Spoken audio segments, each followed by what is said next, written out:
Paper मेचर्स association ने दिल्ली में एक प्रेस कॉन्फ्रेंस का आयोजन किया है, जिसमें बताया गया है कि पेपर मेचर्स एसोसिएशन पूर्वी दिल्ली में 28 से 30 दिसंबर तक 3 दिन का अधिवेशन कर रही है। इस अधिवेशन में पेपर मैनचेस्टर की समस्याओं को सामने रखा जाएगा। पेपर मैनचेस्टर एसोसिएशन के प्रेसिडेंट रमेश गर्ग ने बताया है कि लोगों में एक मिथ्या बना हुआ है कि पेपर पेड़ काट कर बनाया जाता है, जबकि ऐसी पूरी तरीके से सत्य नहीं है। भारत में 80 से ज्यादा फीसदी पेपर रिसाइकिल होकर ही बनता है। उनका कहना था कि वह पराली से भी पेपर बनाने की योजना बना रहे हैं, जो धीरे धीरे कामयाब हो रही है। आने वाले समय में बड़े पैमाने पर पराली से पेपर बनाया जाएगा। इसमें पॉल्यूशन में भी कमी आएगी। उन सबको मैं रिक्वेस्ट करता हूं, कल 2 बजे प्रेस वाले हमारे फेडरेशन का जो अधिवेशन होता है, धन्यवाद करते हुए अब लंच। फेडरेशन का जो अधिवेशन है वो सालाना होता है। इस बार दिल्ली एसोसिएशन होस्ट कर रहा है। तो अधिवेशन में हमारी जो सालाना एक्टिविटीज़ होती है वो तो हम डिस्कस करते ही हैं। उसके अलावा हमारी सालाना एक्टिविटीज़ के अंदर में हमारी सब्जेक्ट्स कमेटी के अंदर में रेजोल्यूशंस जो पास होते हैं, जिसको हमको प्रतिनिधित्व के तौर पे सरकार में, मिलों में और बाकी जगह पे जहाँ पे भी देने होते हैं, उसके लिए हम जो रेजोल्यूशंस या डेलिब्रेशंस हमारे आपस में जो होते हैं, उसके चलते उस पर डेलिब्रेट करके निर्णय लेके रेजोल्यूशन बना के और फिर सालाना अपनी रिप्रेजेंटेशन बनाते हैं। एक मिथ्या हमेशा से चलता है कि पेपर सिर्फ लकड़ी से ही बनेगा और पेड़ काटे जाते हैं। भारत के कई पेड़ काटे जाते हैं जब पेपर तैयार होता है। कितना मिथ्या सच है?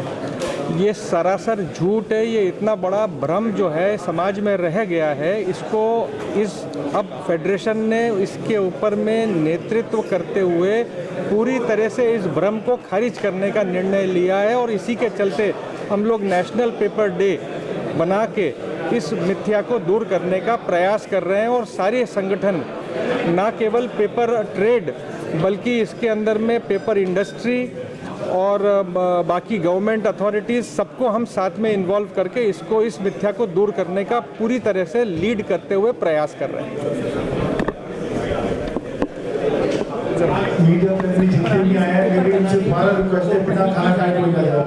उसमें गवर्नमेंट का किस तरीके से साथ दिया जाएगा और वो किस तरीके से शुरुआत की जाएगी?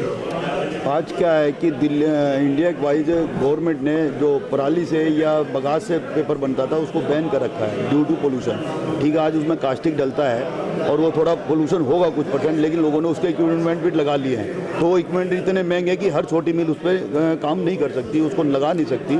बड़ी मिलें तो उसको सर्वाइवल कर लेती हैं। तो मेरा ये है कि गवर्नमेंट अगर उसमें सपोर्ट करे, उनकी मशीनरी में सपोर्ट करे, तो हम इसको बगास को, जिससे हमारा पोल्यूशन होता है, उसको ख़त्म करके और उससे पेपर बना सकते हैं। लेकिन जैसे कि अब आज हम गेहूँ उगाते हैं और उससे पराली जलती है तो वो होता है, लेकिन गेहूँ भी उगाने पड़ते हैं। तो ऐसे हम लकड़ी भी उगाते हैं और उसको यूज़ भी करते हैं और वो पर्यावरण को कभी हानिकारक नहीं है। ये भी निकल के आता है कुछ साइड में ऑनलाइन स्टडी बढ़ गई है, कंप्यूटर से हो या कोरोना के बाद ऑनलाइन स्टडी बढ़ती है, पेपर मार्केट उसका कितना नुकसान? इसके अंदर क्या, जो पब्लिशिंग ग्रेड है ना वो डिमिनिश हुए हैं, जो कॉपी किताब के हैं वो हैं, मगर इससे पैकेजिंग बड़ी है। अगर ई-कॉमर्स की चीज़ें हैं तो एक चीज़ थोड़ा ड्रॉप हुआ है, मगर दूसरी चीज़ इसमें बड़ी है। मगर फ्यूचर के अंदर over the period of time ये वापस बाउंस बैक करेगी। यूरोप और यूएस में ऑलरेडी कर चुकी है।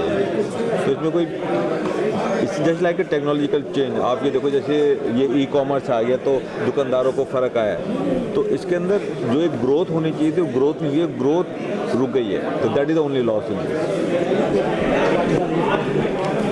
पेपर मार्केट का पिछले कुछ सालों में इतना नुकसान रहा है, क्योंकि पिछले कुछ सालों में अब डिजिटल चीज़ें आ रही हैं, चाहे पेपर हो, चाहे बच्चों की पढ़ाई हो, कितना नुकसान रहा है? इस डिजिटलाइजेशन होने से पेपर का कंजम्पशन तो कुछ कम हुआ है। फिर भी मतलब पेपर जैसे जैसे हमारी पॉपुलेशन भी बढ़ रही है, उसको देखते हो तो मतलब पेपर का प्रोडक्शन इतना कम नहीं हुआ जितना डिजिटलाइजेशन हुआ है, उसको देखते हुए। बाकी कोरोना की वजह से थोड़ा कुछ कम हुआ, पीछे साल 1.5 साल तक जो कोरोना रहा, तो उस वजह से थोड़ा सा पेपर का कंजम्पशन कम रहा है। पेपर बनाने की बात करी जा रही है, इसमें कितना सक्सेसफुली पेपर मार्केट हो पा रही है या सरकार का कितना रोल है? एक्चुअली पराली से पेपर बनाने में इशू ये है कि पराली की कलेक्शन का प्रॉब्लम है। जो गांव वाले या जो फार्मर्स बोलते हैं कि हमारा अगर पराली कलेक्ट हो जाए प्रॉपर्ली, क्योंकि उसको पहले बॉक्स शेप में इकट्ठा करना पड़ता है पराली को, अदरवाइज़ वो फैलती रहती है सड़कों पे। तो अगर वो कलेक्शन अच्छी हो तो पेपर इंडस्ट्री के अंदर प्रॉपर्ली पराली यूज़ हो सकती है और हो भी रही है, सिर्फ कलेक्शन का प्रॉब्लम है। अच्छा, क्या आगे विचार किया जा रहा है कि पेड़ ना काटे जाए, जैसे नेशनल ऐसा रहता है कि बहुत चीज़ काट लेते हैं, पराली से ही सारे अभी ऐसी टेक्नोलॉजी इतनी एडवांस नहीं हुई है कि सारा पेपर पराली से बन पाए, क्योंकि अभी जो पराली यूज़ हो रही है वो कार्डबोर्ड में यूज़ होती है, क्योंकि पराली को प्रोसेस करने में केमिकल्स वगैरह लगते हैं जिससे कि रादर एनवायरनमेंट को वो बेनिफिट पहुंचाने के बजाय हार्म कर सकती है। So pulp is a better solution, but हाँ पल्प अब एक कंट्रोल्ड मैनर में पेड़ को काटा जाता है, उसकी फार्मिंग होती है, और ऐसा नहीं है कि भाई जंगल आप काटे जा रहे हो उसको यूटिलाइज़ करे जा रहे हो। तो अब टेक्नोलॉजी इतनी एडवांस है कि जो तना आप 8-10 साल में पहले पेड़ बनता था वो आज 1.5-2 साल में बन जाता है। सो रिकल्टिवेशन होती है, प्रोसेस होता है, रेगुलर प्रोसेस है ये, जिससे कि अर्थ को कोई इतना हार्म नहीं होता। Thank you. Top story bureau के लिए दिल्ली से रवि डालमिया की रिपोर्ट।